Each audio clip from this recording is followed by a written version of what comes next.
Ma mère n'a même pas scié quand elle l'a dit à travers la table du dîner. Tu ne vaux pas la moitié de ta sœur. Les mots ont frappé si fort que la pièce a littéralement basculé.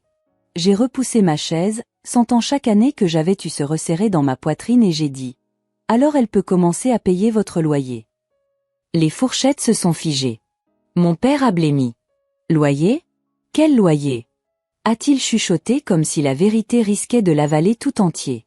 Mais ce moment, le choc, le silence, la peur dans ses yeux n'étaient rien comparé à ce qui a suivi.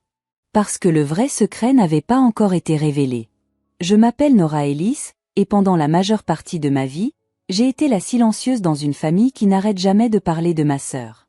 Les gens supposent souvent que je suis timide, mais ce n'est pas tout à fait vrai. J'ai juste appris très tôt que dans la maison de mes parents, le silence maintient la paix. Et la paix, aussi fragile soit-elle, était quelque chose que j'essayais de protéger. Sur le papier, ma vie semble stable. Je suis responsable administrative dans une entreprise de logistique près du port de Marseille. Je travaille avec des chiffres, des délais et des systèmes qui ont du sens. Il y a un calme dans les tableurs que la vraie vie ne m'a jamais offert. Mes journées suivent des rythmes prévisibles, l'écho des chariots élévateurs sur les quais, le bourdonnement du bureau, le clic doux de mon clavier. Je rentre chez moi dans un petit appartement avec des lampes chaudes et une vue sur le Vieux-Port. Certains soirs, je cuisine des pâtes, j'attache mes cheveux et je trouve du réconfort dans les petites choses ordonnées. Mais la stabilité s'arrête chaque vendredi. C'est le moment où je conduis jusqu'à la maison à 2 étages de mes parents en banlieue, un endroit enveloppé de haies bien taillées et de l'illusion d'une famille parfaite. À l'intérieur, la perfection se fissure vite. Dès que je franchis la porte, je me sens à nouveau avoir 16 ans. La deuxième fille, le rôle secondaire dans le film de la vie de Viviane. Ma sœur a toujours été la star. Grande, confiante, le genre de personne qui remplit une pièce et s'attend à ce qu'elle reste remplie. Elle a débattu pour obtenir des trophées au lycée, a décroché une bourse en droit et est entrée dans une carrière que tout le monde applaudissait avant même qu'elle n'ait fait ses preuves. Et moi, calme, stable Nora, je la regardais prendre la lumière comme si c'était son droit de naissance. Mes parents l'adorent. Ils l'ont toujours fait.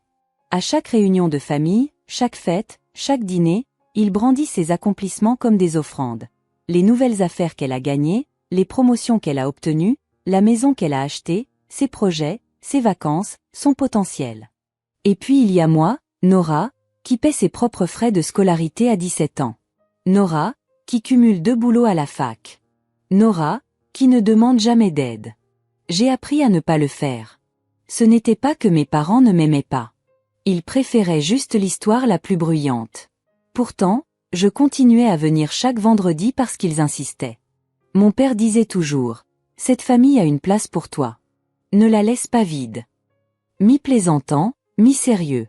Ma mère appelait si j'avais ne serait-ce que 5 minutes de retard. La famille d'abord, me rappelait-elle, bien que cela semblât souvent plus proche de « Viviane d'abord ». Les dîners étaient prévisibles. Ma mère servait le même poulet rôti. Mon père posait les mêmes questions. Viviane partageait les mêmes victoires, et je poussais la nourriture dans mon assiette, prétendant que le silence que je portais ne pesait pas terriblement lourd. Mais le vendredi avant que tout n'implose semblait différent.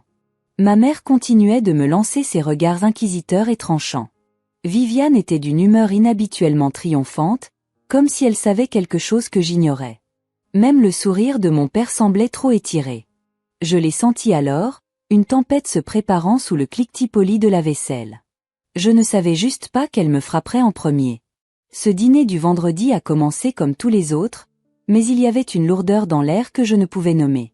Ma mère rôdait près de la cuisinière plus longtemps que d'habitude, remuant 2 fois la même casserole, la mâchoire serrée.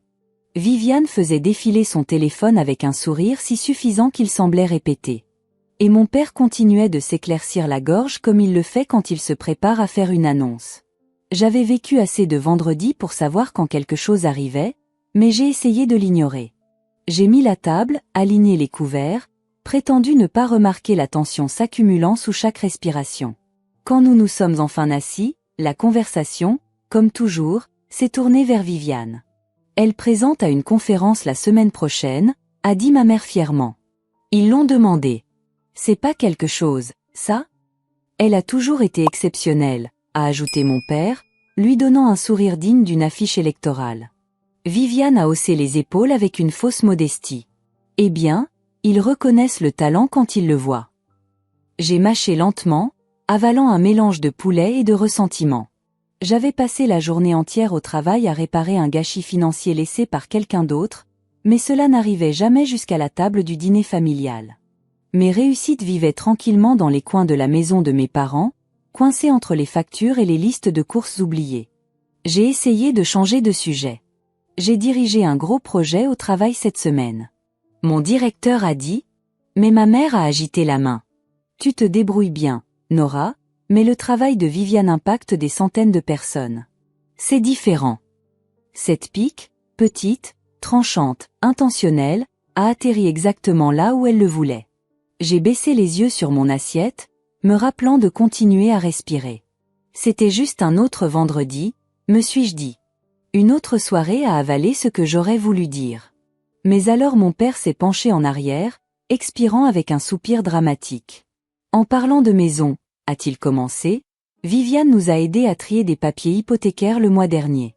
Elle a été une telle bénédiction. Un frisson m'a parcouru l'échine. Papier hypothécaire. Bénédiction. Le sourire de Viviane s'est élargi. Ce n'était pas grand-chose. Ma fourchette s'est figée à mi-chemin de ma bouche. 3 ans de paiement pulsaient derrière mes côtes. Des paiements que j'avais faits discrètement, sans applaudissements, sans reconnaissance parce qu'il m'avait dit qu'il ne voulait pas que quiconque s'inquiète. J'avais sacrifié des vacances, des cours de master, même l'apport pour mon propre appartement. Et maintenant, il réécrivait l'histoire. Une chaleur a commencé à monter dans ma poitrine, lente au début, puis montant comme une marée. Je ne pouvais plus me retenir. Ma mère a dû le sentir parce qu'elle m'a lancé ce regard, cette inclinaison condescendante de la tête qui signifiait toujours que je devais rester silencieuse. Puis elle a prononcé la phrase qui a brisé quelque chose en moi. Tu ne vaux pas la moitié de ta sœur. La pièce n'est pas seulement devenue silencieuse. Elle a craqué. J'ai senti que je me redressais. J'ai senti le raclement des pieds de chaise sur le parquet. J'ai senti chaque mot non dit que j'avais avalé s'accumuler au fond de ma gorge comme une tempête cherchant à se libérer. Et pour la première fois de ma vie à cette table, je n'ai pas refoulé le sentiment. Je l'ai laissé monter. Les mots ont quitté la bouche de ma mère avec une telle certitude désinvolte que pendant un instant, je me suis demandé si elle s'était même entendue. Tu ne vaux pas la moitié de ta sœur. Elle l'a dit comme on constate le temps qu'il fait, comme si c'était un fait que j'aurais dû accepter il y a longtemps. Quelque chose s'est stabilisé en moi. J'ai repoussé ma chaise lentement. Le bruit du bois raclant le sol a coupé l'air net en deux. Le sourire de Viviane a vacillé. Mon père a levé les yeux, surpris, comme s'il avait oublié que j'étais même assise là. J'ai croisé le regard de ma mère, ma voix plus calme que je ne me sentais. Alors elle peut commencer à payer votre loyer. Le silence a percuté la pièce. Mon père a cligné des yeux. Loyer ? Quel loyer ? Sa voix s'est brisée, presque suppliante. Je n'ai pas bronché. Les paiements de l'hypothèque depuis 3 ans. 3 paires d'yeux se sont écarquillés en même temps. Choc, déni et quelque chose proche de la peur vacillant sur leur visage. J'ai ressenti une étrange légèreté, comme si j'avais enfin cessé de porter un poids dont personne d'autre ne connaissait même l'existence. Ma mère a récupéré la première. Nora, ne sois pas dramatique. Nous ne t'avons jamais demandé. Vous l'avez fait, ai-je coupé, ma voix stable. Chaque mois. Juste pour cette fois. On gérera le mois prochain. Ne laisse pas la banque envoyer un avis. J'ai les paiements. J'ai les factures. J'ai tout. Le visage de mon père s'est vidé de son sang. Tu ne devrais pas aborder ça maintenant. Ce n'est pas approprié. C'était là. Le rejet, la minimisation, la tentative de repousser la vérité dans l'ombre où il préférait que je vive. Je me suis levée complètement, les mains sur le dossier de ma chaise. Ce qui est inapproprié, c'est de prétendre que Viviane a sauvé une maison que j'ai payée pour qu'elle tienne debout. Viviane a finalement parlé, sa voix fluette. Nora, peut-être que tu as mal entendu. Peut-être que maman ne voulait pas dire. Mais je n'écoutais plus. Je les regardais se démener pour recadrer l'histoire, pour la modeler en quelque chose de confortable pour eux. Et pour la première fois, je ne me suis pas rétréci pour m'adapter à cette version. Quelque chose en moi a cliqué. Net, clair, irréversible. Sans un autre mot, je suis sorti de la salle à manger, j'ai attrapé mon manteau et je suis sorti dans l'air froid de Marseille. Mon souffle tremblait, mais pas de regret. C'était le choc de m'entendre me lever après des années passées assise. Cette nuit-là, de retour dans mon appartement, j'ai ouvert mon ordinateur portable, fait défiler jusqu'au paiement mensuel automatique et cliqué sur Annuler. Une petite boîte est apparue. Êtes-vous sûr cette fois? J'étais sûre. Arrêter les paiements aurait dû ressembler à une fin, mais au lieu de cela a ouvert une brèche. Pour la première fois en 3 ans, mon compte en banque ne s'est pas vidé le 15 du mois. Le silence de mes parents était assez fort pour faire trembler les murs. J'ai commencé à courir le long de la corniche le matin. Au début, c'était juste pour calmer le tremblement de mes mains. Mais bientôt, le rythme de mes pieds sur le trottoir est devenu quelque chose comme la liberté. J'ai rejoint un cours de cuisine du jeudi au centre communautaire. J'ai appris à faire des pâtes maison et à rire avec des étrangers qui ne savaient rien de ma famille. J'ai même laissé des amis m'entraîner en randonnée le week-end dans les Calanques, où l'air semblait plus propre, comme s'il n'avait pas encore été respiré par les attentes. Avec la distance, je voyais tout plus clairement. Juste ce mois-ci, ne le dit à personne. Chaque fois qu'ils avaient loué Viviane pendant que je payais les factures en silence. Et puis est arrivée la photo. Elle est arrivée un dimanche matin de la part de Madame Jensen, la voisine âgée de mes parents, qui avait l'habitude de tout remarquer. Elle m'a envoyé une photo de ma maison d'enfance avec une bannière tendue sur le porche. Félicitations, Viviane, pour avoir préservé la maison familiale. Tout mon corps s'est figé. Préservé. Viviane. Ma gorge s'est serrée alors que je fixais la bannière, mes mains engourdies. Chaque virement tard le soir, chaque sacrifice, chaque fois que je m'étais dit, la famille passe avant tout. Tout ça réécrit comme si je n'avais jamais été là du tout. Je n'ai pas pleuré. Pas cette fois. J'ai ressenti autre chose, quelque chose de plus tranchant, de plus stable. J'ai marché jusqu'à la table à manger, sorti le dossier où je gardais chaque paiement et facture que j'avais imprimé au cours des 3 dernières années, et j'ai commencé à les organiser date par date, mois par mois. Cela ressemblait moins à une pile de papier qu'à une autobiographie silencieuse de sacrifice. C'est là que Sarah a appelé. Nora. Je pense que tu devrais savoir, a-t-elle chuchoté. Tes parents prévoient un dîner d'appréciation de la famille le mois prochain à Paris. Ils m'ont demandé de faire le diaporama. Je me suis préparée. Laisse-moi deviner. C'est sur Viviane. C'est pire que ça. Je pouvais entendre le malaise dans sa voix. Ils veulent la mettre en avant comme la raison pour laquelle la maison a été sauvée. Ils m'ont donné des légendes.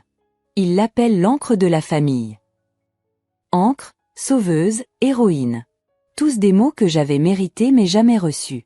Envoie-moi le fichier, ai-je dit. Elle a hésité. Tu es sûr? Je suis très sûre. Quand le diaporama est arrivé, je l'ai ouvert et j'ai senti un rire creux m'échapper. Des photos de Viviane se tenant fièrement devant la maison, mes parents les traînant sur le porche. Des légendes comme « Merci, Viviane, de garder notre maison familiale en sécurité ». J'ai créé une copie du fichier et j'ai ajouté ce qu'ils avaient effacé. Après leur dernière diapositive, j'ai inséré une chronologie des paiements, des graphiques en barre du soutien mensuel, des captures d'écran de messages de ma mère, floutées pour la confidentialité, mais claires dans leur signification. Et la dernière diapositive, une photo de la maison avec les mots « La vérité mérite une place aussi ». J'ai sauvegardé le fichier sur mon ordinateur portable, sur le cloud et sur une clé USB que je gardais dans mon sac comme un battement de cœur. Des semaines ont passé. J'ai emménagé dans mon nouvel appartement à Paris, lumineux, calme, avec des baies vitrées donnant sur les toits. J'ai acheté un canapé gris clair, une petite table en chêne et une haute bibliothèque. Pour la première fois de ma vie, je suis entrée dans une maison qui m'appartenait entièrement. Et puis l'invitation est arrivée. Un message de ma mère. Dîner d'appréciation de la famille. Tenue correcte. Pas d'explication, pas de reconnaissance, pas d'excuses. Mais quand le jour est arrivé, je n'y suis pas allée pour les impressionner. J'y suis allée pour finir quelque chose. Le restaurant au centre de Paris brillait de lumières ambrées douces. À travers la vitre, j'ai vu des silhouettes familières. Mes parents, Viviane dans une robe émeraude, des proches que je n'avais pas vus depuis des années. Tout le monde habillé comme s'il assistait à une cérémonie. Et d'une certaine manière, c'était le cas. J'ai attendu près de l'entrée, inaperçu, alors que mon père prenait le micro. Nous sommes ici, a-t-il commencé fièrement, pour honorer notre fille Viviane, celle qui s'est mobilisée pendant les temps difficiles, qui nous a aidés à garder la maison qui est dans notre famille depuis des décennies. Applaudissements, sourires, flash d'appareil photo. Le diaporama a commencé. Viviane sur le porche, Viviane tenant des papiers, Viviane souriant à côté de ma mère. Légende après légende peignant une histoire qui n'était pas vraie. Puis l'écran a vacillé. Un graphique en barre est apparu. Puis un autre, puis les dates, les paiements. 3 ans de soutien financier à moi étalés sur l'écran avec une clarté impitoyable. La pièce est devenue silencieuse. Mes parents se sont figés. La bouche de Viviane s'est ouverte. Je me suis avancée dans la lumière. Si la vérité met quelqu'un mal à l'aise ce soir, ai-je dit calmement, ce n'est pas mon problème. Toutes les têtes dans la pièce se sont tournées. Mon père m'a regardé comme si j'étais un fantôme qu'il ne s'attendait pas à voir. Le visage de ma mère s'est chiffonné, pas de honte, mais de peur d'être exposé. Les yeux de Viviane se sont remplis non pas de chagrin, mais d'effroi. J'ai marché vers l'écran. Pendant 3 ans, j'ai payé l'hypothèque. Pas un mois, chaque mois. Silencieusement, constamment. Pendant que vous. J'ai regardé mes parents, réécriviez l'histoire pour qu'il soit plus facile pour tout le monde d'applaudir. Mon père a essayé de parler. Nora, on règle ça dehors. Pourquoi ? Ai-je demandé. Tu voulais que tout le monde ici sache ce que Viviane a fait. Pourquoi ne devrait-il pas savoir ce que j'ai fait ? Des murmures se sont répandus comme une traînée de poudre. Je savais que quelque chose clochait. Elle travaillait toujours tard. 3 ans. Elle a payé tout ça. Viviane se tenait tremblante. Je ne leur ai pas demandé de faire ça. Je pensais juste, je pensais. Tu ne pensais rien, ai-je dit, sans cruauté, mais simplement. Tu as aimé être l'héroïne dans une histoire qui n'a jamais été la tienne. Ma mère a finalement trouvé sa voie. Nora, nous ne voulions pas t'embarrasser. J'ai ri doucement. M'embarrasser en disant la vérité ? La clé USB semblait lourde dans ma poche, mais la vérité sur l'écran suffisait. Je n'avais aucun désir de les attaquer davantage. Le but n'était pas de gagner. C'était d'être vu. Pour mémoire, ai-je dit, je ne veux pas de la maison. Je ne veux pas de crédit. Je ne vous laisserai simplement pas m'effacer. La pièce est restée silencieuse longtemps après que je me sois éloignée de l'écran. Mon père a tendu la main. Nora, attends. Mais je n'ai pas attendu. Je me suis tournée et j'ai marché vers la porte, me sentant plus légère que je ne l'avais été depuis des années. Dehors, la nuit fraîche parisienne m'a enveloppée. Je me suis tenue sur les marches, inspirant l'air vif, et j'ai réalisé quelque chose. Ce n'était pas de la vengeance. C'était une libération. À l'intérieur, il pouvait argumenter, pleurer, nier. Cela n'avait pas d'importance. La vérité avait été dite, et j'étais enfin sortie de l'ombre dans laquelle il me gardait. Et une fois que vous entrez dans votre propre lumière, vous ne revenez pas en arrière. 2 jours après le dîner, j'arrosais une petite plante sur mon balcon quand quelqu'un a frappé. À travers le Judas, j'ai vu mes parents se tenant proches l'un de l'autre, paraissant plus petits que je ne les avais jamais vus. Les yeux de ma mère étaient gonflés. Les épaules de mon père tendues, comme si l'air froid de Paris avait gravé de nouvelles rides sur eux deux. J'ai ouvert la porte sans un mot. Ils sont entrés lentement, scannant mon appartement comme s'ils entraient dans une vie qu'ils n'avaient jamais imaginée pour moi. La lumière du soleil se déversait à travers les baies vitrées, attrapant les bords de ma bibliothèque. La nouvelle table à manger, le calme que j'avais construit seul. Ma mère a parlé la première. Nora, nous sommes désolés. Sa voix s'est brisée. Nous avions tort.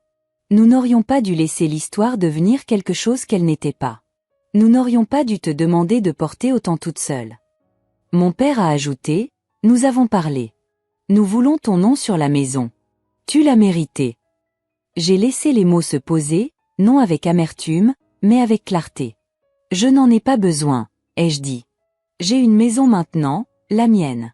Ce dont j'avais besoin, c'était de respect et d'honnêteté, pas d'un acte de propriété. Ils sont tombés dans le silence. Les mains de ma mère tremblaient. Mon père regardait le sol comme si la vérité l'avait enfin traîné quelque part d'inconnu. Je ne suis plus en colère, ai-je dit doucement. Mais j'ai fini de disparaître. Si nous reconstruisons quoi que ce soit, cela doit commencer par ça. Quelque chose dans la pièce a changé. Pas le pardon, pas encore. Mais une ouverture, un endroit où nous pouvions respirer sans que les vieilles histoires nous écrasent. Quand ils sont partis, l'appartement semblait encore plus lumineux. J'ai marché vers le balcon, regardant les toits, réalisant que j'avais franchi une ligne dont il n'y avait pas de retour. Et pour la première fois, l'avenir semblait entièrement mien. Je suis resté sur mon balcon longtemps après que la porte se soit refermée derrière mes parents, regardant les lumières de Paris clignoter contre l'obscurité. Pendant des années, j'ai pensé que maintenir la paix signifiait rester silencieuse. Mais la vérité est que le silence ne vous protège pas. Il vous efface. Me choisir moi-même n'a pas brisé ma famille. Cela a enfin brisé l'histoire qui me gardait petite. Et peut-être que c'est le vrai commencement. Si vous avez déjà porté un fardeau en silence ou avez été effacé de votre propre histoire, dites-le moi dans les commentaires. Je lis tout le monde. Et si ce chapitre a résonné avec vous, cliquez sur s'abonner. D'autres histoires arrivent. Des histoires sur le fait de trouver sa voie, de tenir bon et de réécrire ce que signifie la famille. Abonnez-vous à Les Liens du passé.